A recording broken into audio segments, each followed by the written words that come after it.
Welcome to the Warning Track Power Hour. I am Dr. Andrew Scaff. He is Dr. Michael Esquire.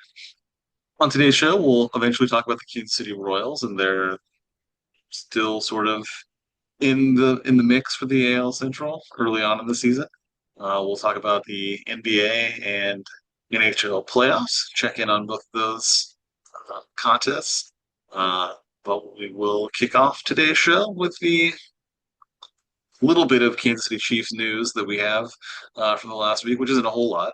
Full schedules are being released for this season on Thursday, which is the day this particular episode will air. But we're recording this on Tuesday, when we were given one little tidbit of information is that the Kansas City Chiefs will be leading off the 2026 NFL season on Monday night game against the Denver Broncos here in Kansas City, at home in Kansas City. I'm actually not in Kansas City right now. I'm in Tampa, work trip. So, Mike, what's your thoughts on the Chiefs opening the season with a division rival at home on Monday night?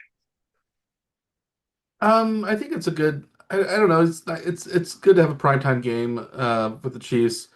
I think it shows that the NFL probably thinks Mahomes will be back in time for the opening night. Although if not, it's Justin Fields probably against Bo Nix. I guess Bo Nix is coming off an injury as well. If you tell me that. But yeah, so it would be I would actually have preferred the opening night game to be in Denver rather than Kansas City because that gives the Chiefs a later season home game. It also precludes a potential snowy trip to Denver. I think a nicer weather Denver game in Mile High would have been a better game, but it's nice to have a home game to start out with. But I think if you're gonna play your other team that has a sizable home field advantage, you want to get them the least advantage as possible, and probably uh, mid-September in Denver is probably the mildest weather that the Chiefs will likely get. Although maybe you don't want to play on Monday night either, but the Chiefs have had success. Mahomes has had success in Denver in night games. So, but this will be a home game in Kansas City. Um, so I think it'll be fine. It's nice to give Arrowhead more night games, more primetime games. So that's always fun. But like I said, I think having the game in Denver would have been a slightly bigger advantage to the Chiefs, giving because they're gonna have to go to Denver at some point anyway. Uh, you might as well do it early rather than get them late in the season. So much for the Angels side. The expectation is for Mahomes to what? How well you think he'll play against Denver. So, do you think it'll matter if Mahomes are his chances the QB? I think they'll be competitive no matter what. If Mahomes isn't the QB, I think they'll be competitive. But I think it'll be a lot lower scoring game. They'll have to rely on the defense a lot more. And maybe the running game, maybe they have enough running game with Fields and Walker together. Maybe that would be enough for them to stay competitive because Denver's traditionally doesn't score too many points against the Chiefs. Um, Unless it was that one game at the end of the season a couple of years ago where they shut out the Chiefs backups like 38-0 or something like that. But usually lately it's been lower scoring games that Denver's played. Yeah, that is the scenario that without Mahomes, that actually should not been terribly late. But it's a different season, different offensive coordinator.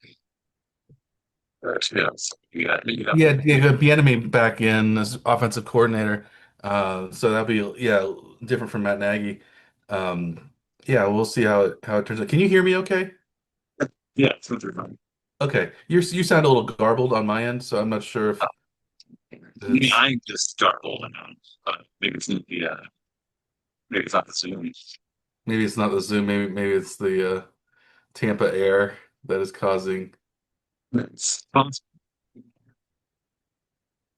Yeah, I think neither of us have the best internet connections right now. But Well, we can. this might be a struggle. Well, we can hustle through it. Give us get a quicker episode of the Power Hour this week. But yeah, I think the Chiefs have, I think it's exciting that they've revealed the Chiefs already as playing game on opening weekend. So the Chiefs, I'm sure, will have 5 or 6 primetime matchups, and Mahomes shines in the prime time. So I think, and it seems like from what it seems like Mahomes will probably be ready, uh, barring any setbacks, for opening night. So. Uh, The league isn't shying away from featuring initiatives. It's probably a good sign. yeah, yeah. But so the Chiefs are hoping to make the playoffs again this year, but we already have two leagues in the playoffs already. We have the NBA and the NHL in the midst of the conference semifinals. In some cases, the conference finals participants have already been determined. Uh, the Knicks in the NBA's Eastern Conference and the Thunder in the Western Conference have already clinched um, berths in the conference finals by sweeping their opponents. The Thunder beat the Lakers 4 games to 0, and the Knicks defeated the 76ers 4 games to 0.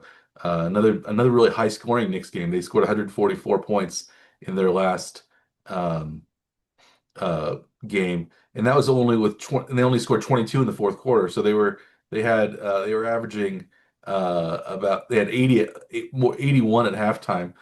So they were on pace to score about 160 that game if they hadn't slowed everything down. Um, I don't know. Are the Knicks peaking at the right times? Is this the year for the Knicks? It seems like the other series, the Pistons and Cavaliers, is kind of mired in a more difficult series. So the Knicks are going to be waiting and rested for their opponent. Um, is this New York's year in the East, do you think? It's, you know, it's like they're the favorites in the East anyway. So it's thinking I set up though for Oklahoma City in the West. So I mean, it's giving excitement to New York fans, which I really particularly recently though. It's fun for me when the next fans are, really upset, angry at the performance of the team. That's more entertaining for me anyway. Is that how you are too, Mike? I don't mind. I like having New York relevant in when it comes to sports. So the Knicks haven't been good for a long time. So I like that the Knicks are doing well. Um, I don't have any other favorite in the East. I don't care. I don't have much. I don't lean one way or another regarding the Pistons or the Cavaliers. But I think I'm going to root for the Knicks in the East, simply because they haven't won since. Um, the early 70s was the last time they won the NBA championship, I believe. So that Yeah, was when, I never. yeah, I think 1970 or 71, something like that was their last. Um, and that was when Phil Jackson was a player rather than a coach, and he's been retired for who knows how long, for 10 years at least as a coach. So Yeah. uh, so he's it's a yeah. So I'm looking forward to them. I'd like to see Knicks Thunder in the finals just to see, because Thunder are the team that are running through the West. It looks like they're gonna face either the Timberwolves or the Spurs. The Spurs are right now, they were last time I saw leading uh, by about 97 to 86 in the fourth quarter. So Spurs are if they win, they'll go up 3-2 in that series. So um, getting closer to the end. By next week, we'll have a firm grasp on maybe even who the likely finals um, teams are. Maybe, or at least we'll start the conference finals by the time we get to next week. Uh, Like probably one game in. maybe just one game in. Yeah. Well, it Um, may depend on how far some of the other series have gone. Uh, and some of those. If one of those series goes 7 games, then like you just starting game one maybe tonight. You were recording this. yeah. Yeah, that might be right. And so we're a little bit in a similar situation in the NHL but we've only the Carolina Hurricanes have advanced to the conference finals. Colorado's up 3-1, looking good in their Western semis. But some one Canadian team still in action, and that's the Canadiens. Um, Montreal, however, lost tonight, so now the series is tied 2-2. They were up 2-1, so yeah, the Canadians are not looking quite as likely as they did maybe just going into the night. If they had won this game, they would have been kind of commanding the lead in the series. Uh, but we'll hopefully that's my team that I want to win. At least they're playing a Buffalo team that is a northern cold weather city team. I don't in but it seems like the cold weather teams are playing against other cold weather teams. So we have the Avalanche against the Minnesota Wild, and then it's the Knights against the Mighty Ducks of Anaheim, Golden Knights against the Mighty Ducks. So we have two warm weather teams playing down there. We have a warm weather team already advancing in the Eastern Conference. So at least it's not going to be a Florida team this year. Uh, so we'll have teams that have at least experienced snow sometimes. Uh, but I still like to see a Canadian team take it.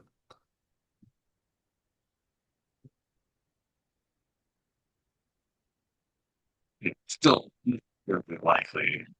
Like, Yeah, not very likely. possibility is still on the table. Yeah, it's yeah, well, it's looking increasingly remote, but still there is a possibility of a Canadian team winning. Um, I think we're more likely to see. Do you think a Canadian team, I guess, wins the World Series before the next? 'Cause the Blue Jays almost won last year. Are the I mean, there's only one team, and so that team, I think it's got to be. You got to say it's more likely for the Canadians to win it the should be tournament just the yeah, just volume. to random odds.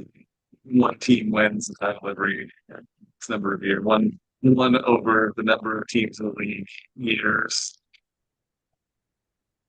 Yeah, I mean there are a lot more Canadian teams in hockey than there are in baseball, so you should assume that it's hockey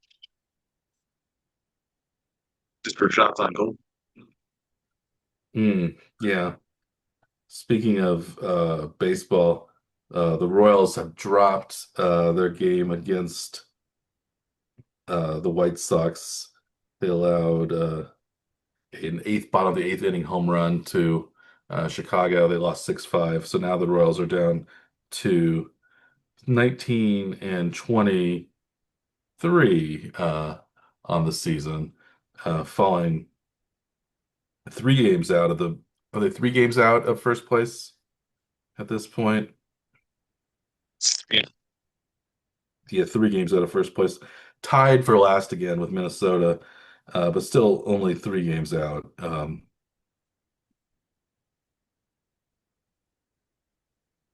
Tough loss for the Royals. They were down up 2-0, then down 5-2, tied 5-5, lost 6-5. Um, and a Stephen Kolek start. He didn't have the greatest start. He allowed 5 runs in the fifth inning.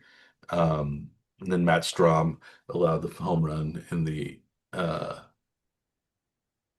in the eighth inning. So are you have you come around on the Royals? Do you think the Royals are going to be in contention in the Central, or are they just sort of benefiting from a lackluster division right now, and maybe they'll be exposed as a not very good team as time goes on?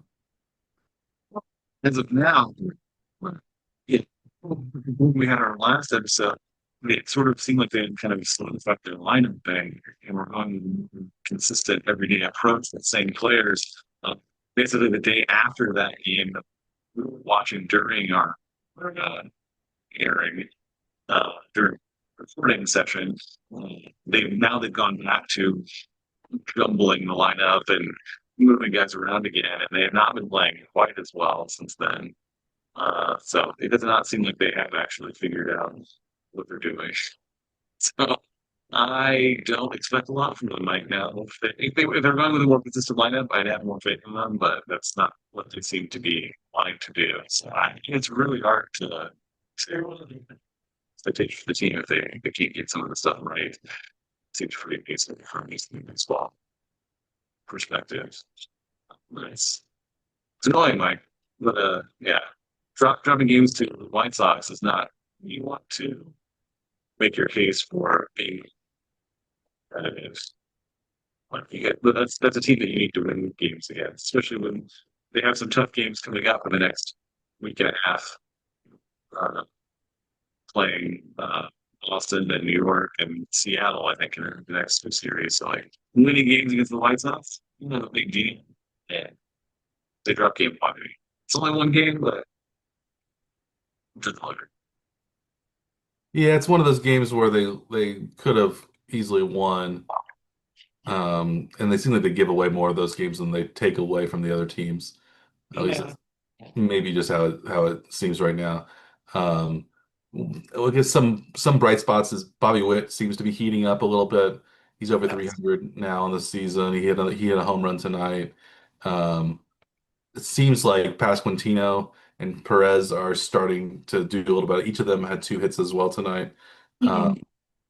So maybe the Royals middle of the lineup is starting to heat up, and hopefully, yeah, they won't. Both Pasquantino and Perez have both been under 200 most of the season, so maybe they get into the at least above the Mendoza line, and yeah, and then Witt starts to heat up and get some more home runs. He didn't have much hasn't had much power this season, but now he has 6 home runs on the year, so he's on pace for about 24, 25 home runs. You'd like to see him get to be above 30, uh, especially with the fences moved in now at Kaufman. Uh, a lot of the home, Zero moments. yeah, That's pretty quick. yeah, Sure. a lot of the home runs in tonight's game at Guaranteed Rate Field or whatever it's called at this point were kind of cheap home runs that probably wouldn't have been home runs many other places. So they were just over the wall. At least a couple of the White Sox home runs looked like that. Um, but yeah, we'll see. We'll see how it goes. The Royals play the Cardinals next after Cleveland. You said? You go from two St. Louis. And then I think they have what the Yankees and Seattle. Seattle Yankees.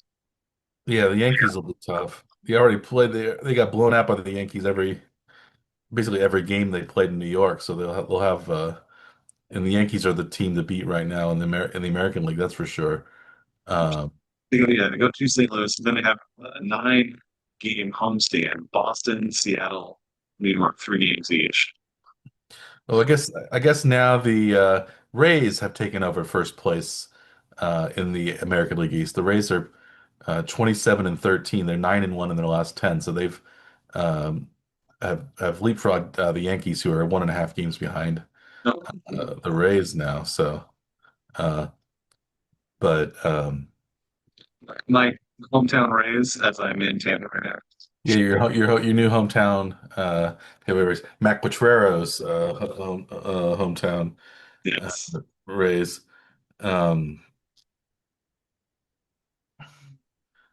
have have the Rays? The Rays haven't won a World Series, have they? They've been in a couple, Then at at least. least yeah. But no, I didn't believe they lost that one.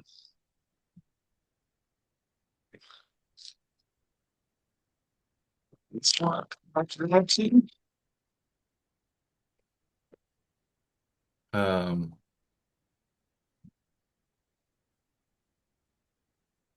they've won two pennants, I think.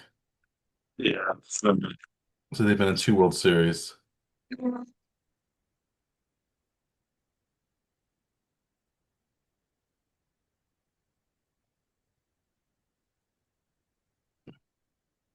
they've only won two pennants. They've not won a World Series. Yeah, they won in World Series on 2008, 2020. 2008. Yeah, 2008 and 2020. I was thinking back then. Yeah, It's 2020, but that would have been the pandemic year, and it was like the fans bubble bubble year, right? yeah. That was the COVID year, 2020. Yeah.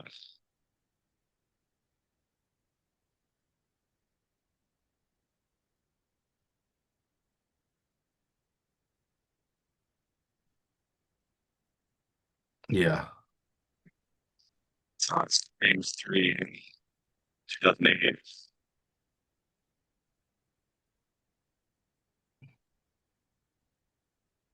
yeah. The Rays actually have only one fewer postseason appearance than the Royals have in their history. The Rays have made the postseason 9 times, and the Royals 10 times. So, They've I, only been a team since late 90s. 97. Yeah, something like that. So, yeah, a little surprised that, yeah, the Royals, 98, yeah, the Royals had a good start in the 70s, but then into the 80s, but then for about 25 years there, it was basically nothing. So I guess that's why that is what explains for the near uh, uh, the 29 years, right? Or the yeah 30 years between Championships is also 30 years between playoff appearances. yes, that's right. Yeah, 29 years, 2014 to 1985. So And um, yeah, it's too long, Mike. That's it is. The Royals have won more pennants than some of their competitors, but yeah, they haven't. Yeah, the postseason, um, they haven't done so well. Yeah, the only American League team not to reach the World Series is the Seattle Mariners, and the Royals play the Mariners coming up in a little bit. But yeah, I guess I didn't think about that. But yeah, I don't know. If, there's anything else to add regarding the Royals so far? They're down at 19 and 23, 4 games under 500, but they're still within striking distance of the division title. But you'd think that they need to go on another hot streak to kind of keep things together. you have to be a little bit concerned about their upcoming schedule being teams that with it maybe been facing the division rivals recently, so they weren't able to make a big move into first or something, or maybe they should have against division teams that are kind of middling right now. Hmm. But some of these other teams are bigger names, but they're not necessarily playing all that well. Yankees are only 500 in their last 10. Boston's 7 games under 500. If you reverse them, it's Seattle's 500 also. Like, yeah, the teams aren't doing so well. Really, only Tampa seems to be hot right now. Yeah, the Yankees have cooled off a little bit, but the Yankees at least are still well over 500. Yeah. Uh, but yeah, we'll see how the season turns out. Um, we have almost three-fourths left of the baseball season to go, so still 70 plus percent of the season remaining. So it's still too early to say that the Royals are out of it, but um, you would like to see the Royals be a little bit uh, farther, a little, be above 500 at this point, or close, maybe even at least at or above 500 at this point. Yeah. But that game losing streak really hurt them earlier in the season. Um, but they're resilient. The pitching staff, you want to. Cole Reagans has been injured. That's a big setback for the Royals. Estevez still seems to be hurt as well, or re-aggravated his injury in the minors. Routine cuff injury. That's what they're saying now in their shoulder. So Hmm. So yeah, some pitching injuries are starting to pile up, which yeah, is disconcerting. Um, I think they had a couple of minor league players who were shut down for the season now too. Like for starting for someone from last season is it was the mm, rate of the year. yeah, so the That's some of Royals their depth. they do have a But lot of depth, fortunately, at that position, but you don't want to see them have to use all of the depth, but you want to you want to have it's nice to have, but you don't want to actually have to dip into it if you don't have to. But looks like the Royals might have to. Because most teams probably at some point in the season will have some injuries, so yeah, I guess yeah, unavoidable. we don't have much depth here at the Power Hour. We just have our two stalwart starters, uh, um, old Hoss Radburn style, going at it Yes. every weekend, every week, rain or shine, throwing, you know, 9 innings every go round.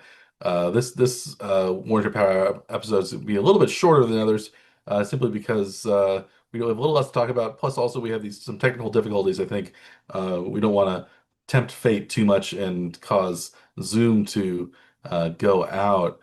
So we're going to wind up this episode by talking a little bit about the Preakness, and uh, then do our standard sign off. But are you interested at all in the Preakness now that Golden Tempo has decided not to run?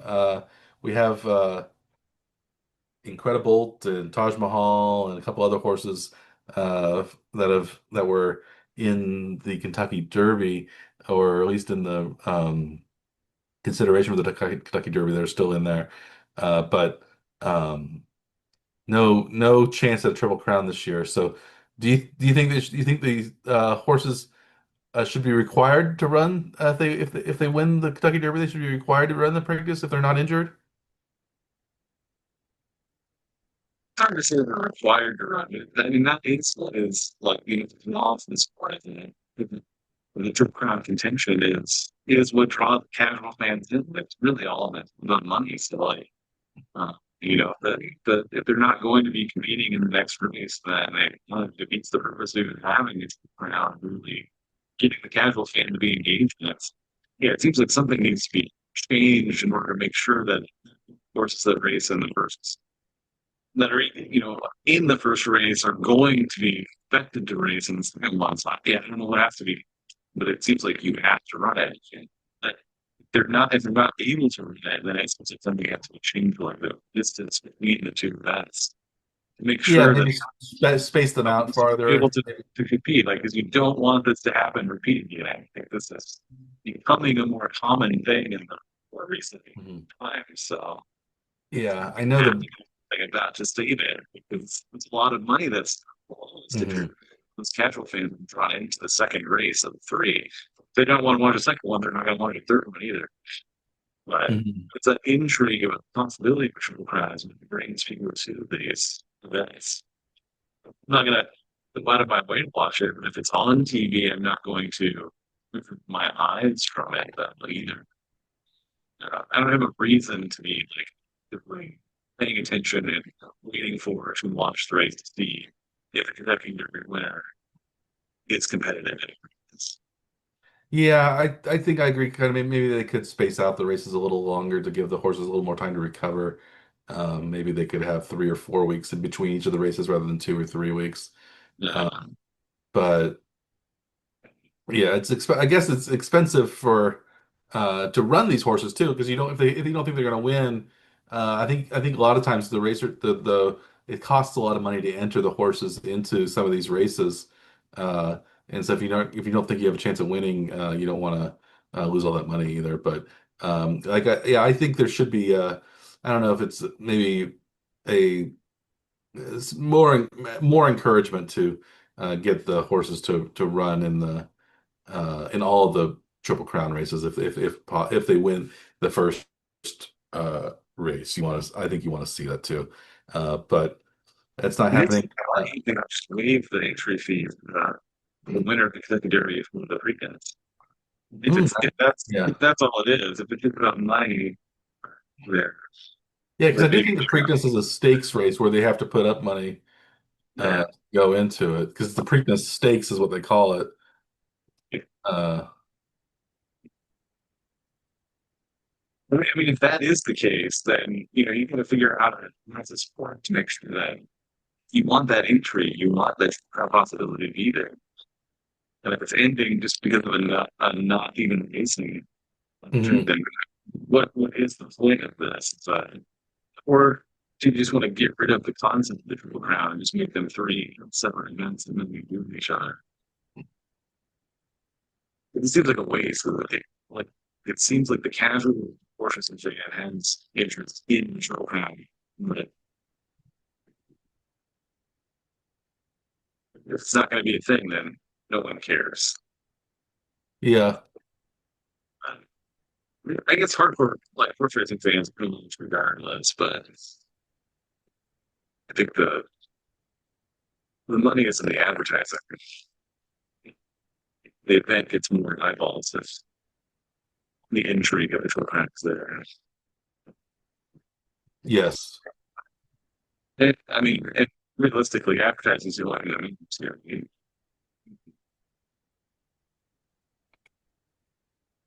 yeah, yeah. I think yeah, it's a lot of money that is potentially lost with that. But yes, you also don't want to see the horses get injured and he wants to see.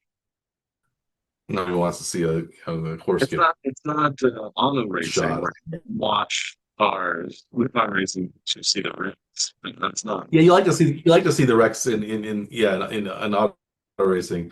At least if you think that people aren't going to get die or whatever, you want to see some crashes and things like that because it's exciting. But yeah, you don't want to see the horses or the jockeys falling or being trampled or something like that. You don't want to see any of that with the horse racing. I think that's interesting because you do want to see the. I think you do want to see a little bit of gore, but um, you want to see something go awry in a car race. You don't want to just see them precisely racing and nobody going out. Uh, you want to see somebody spin out into somebody else and cause some angry drivers and things like that. I don't know. It You just want to see maybe, the fiery crash, but the participants walk away and then fight hand to hand afterwards. yeah, That's what you want, right? That's not your note from auto racing. Ricky Bobby style. Yeah. Well, hopefully we haven't had a fiery wreck ending this episode of the Power Hour. We won't be fighting after the show's over, but we are going to walk away, we think, and we'll come back next week. And uh, we are very happy that you listened to us this week. As always, I am Dr. Michael Werman. He is Dr. Andrew Scaff. We are the Warning Track Power Hour. Please like and subscribe to our YouTube channel available on YouTube, and/or our podcast available on many different podcast delivery platforms, uh, Spotify, Google, you name it. We're probably on your preferred listening service. Apple podcasts, all those podcasts we're currently on. So we have those going for us. We appreciate your viewership, your listenership, your patronage, and we are excited to come back next week with even more news when it comes to the NBA and NHL playoffs. More news when it comes to the Royals. We'll see see how their season progresses week by week. We're also beginning to see maybe the light at the end of the tunnel when it comes to the NFL offseason. We'll start to see the schedule reveal for next week. We will also be able to talk a little bit about the World Cup as it approaches. We're only 30 days away from that, which is a little strange, I think. I don't. It doesn't seem like I don't know. It's Kansas City. Is Kansas City really excited for the World Cup? It seems like it's the hotels and things like that have been the sales have been underwhelming. And like just talking about like how much like the merchandise and the ticket prices are, stuff like that is not drawing the Kansas City into the World Cup. Wow, maybe more something else. Yeah, absolutely knowing their city. So it's going to be like a run with people, although it maybe isn't, but everything's going to be expensive. So Yeah. that's not really appealing, I don't think, for the Yeah, locals. and I think the U.S.'s position in the world right now is not the most popular, given the Iran conflict. That's not maybe also soured uh, people on visiting the United States and having the international competition. But we'll see. Maybe once it gets started, it'll go well. But yes, we have that coming up over the next few weeks as well as starting. Um, so yeah, a lot to look forward to. We'll see what we can talk about the Preakness next week as well if you want to review who won. So we wish you the best of luck if you're betting on the Preakness Stakes. We do not have bets going on, so your interest will not conflict with ours. So bet to your heart's delight on any and all events coming up this next week. You will not offend us. You will not also have us to be your guiding light as either what to do or what not to do, which I think many of you have been betting simply against us just uh, to because maybe that's the best play a lot of the Being time. out in the NFL last year, jeez. Yeah. At least a lot of weeks it was that way, it seemed like. But we'll be back next year and we'll be even better. So, but anyway, we've gone off the rails a little bit here with our sign off. But um, we're here at the One Track Power Hour. We are happy that you joined us, and we'll hopefully see you next week. And until then, we will wish you a good day.